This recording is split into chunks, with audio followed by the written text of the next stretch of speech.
brother, you must be over the moon about this team, right? It's exciting. Yeah. It's exciting because didn't think it was going to happen this soon. Right. It's hard not to gloat. You guys...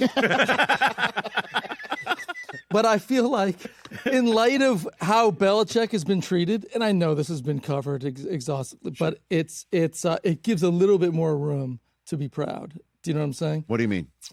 Well, I mean, it's, you know... Treated with the Hall of Fame stuff recently, or just in general through the years? Well, they're connected with the Hall of Fame stuff, Okay. but I think that's connected through how he's been thought of and discussed through the years. Right.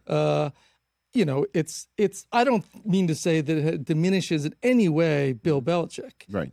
It diminishes a little bit the institution of the Professional Football Hall of Fame. I think a tiny bit. If anyone gets tarnished, yes, it's that institution. Not Bill's is sitting at the top of the mountain. Right. You know what I mean? He's got the wins and the rings and he's got all of it. He's got the GOAT saying he would pick him to be his. So it's not that. What it does is it tarnishes a teeny bit. I don't know who those people are, that committee, but I think it makes them look political and petty. It seems like sour grapes. And so it gives a little bit more room to be happy and proud, you know, and not to feel bad about being in the Super Bowl again. Well, again. Yeah. I caught that one. I caught that one. Because it does. There are shades of 2001 all over the place with this team, with quarterback in his second year. Okay, although you know he's a third overall pick, not 199. Yeah. Vrabel's in his second spot coaching, so maybe he learned a little bit about his previous experience, bringing it to bear in this new experience here. And there's an NFC West team that they're facing in the Super Bowl that everybody thinks is going to spank them. And here we are for Super Bowl 60. Kind of feels like shades of 2001 a little bit here. Could be, knock on wood. Those are big shoes to fill. You know what I mean? I think that I've coached. Yes. In my day, I coached some flag football for my kids in the day. Okay. Yeah. Would you be a first ballot Hall of Fame coach?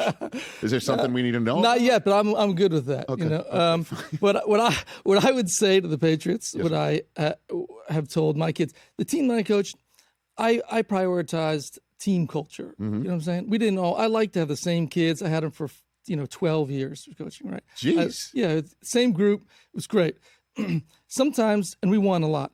Now, sometimes at the start of the game, you'd be in our flag Super Bowl, and you look across the field, and there's big kids. You know, they're bigger, they're faster, obviously. Okay. They're stronger, they're older. I would say to the Pats now, if no one's asked me yet. Please. I have now officially asked you. The floor is yours. I would say what I said to them many times, which is, look across there, you see those kids, they're Sam Darnold, those guys more experience, guys are bigger, they're fast, they're strong.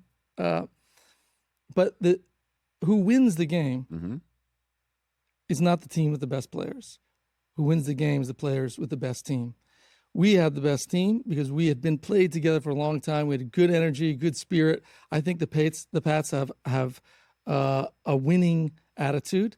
I think they have there's a good spirit about them. You know what I'm saying? You want to root for this team despite the long legacy. Everyone got sick of them winning so much. Now people look at that team. Even people who are Pats haters look at that team and they want to root for them. I think that's what they have going for them. Who are those Pats haters who want to root for them? Have we met any of them? Who are those people? One right there. Get out of here. Me? You're talking to me? Yeah. What are you talking about? You have been denigrating my desire to constantly talk about how good this team is, which I do all the time. 100%. Got to see it. Got to see this. Got to see that. Well, I'd say that for every single team.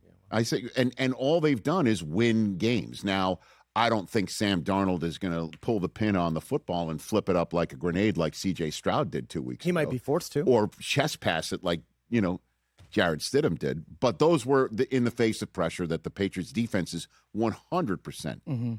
They're a different unit in the last month than we saw in the first 18 weeks of this season.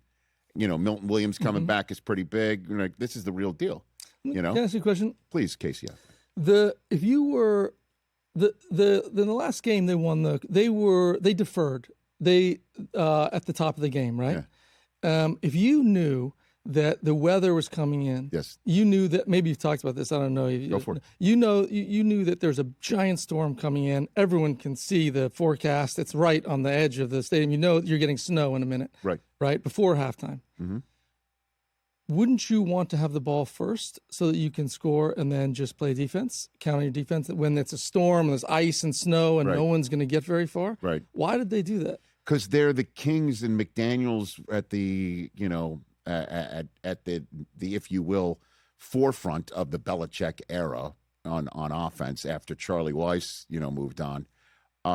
They're the kings of scoring right before and after halftime. That last 4 minutes of the first half, first 4 minutes of the second half, if you can possess the ball in both spots, score touchdowns in each situation, you can blow a game straight out. You can come right back.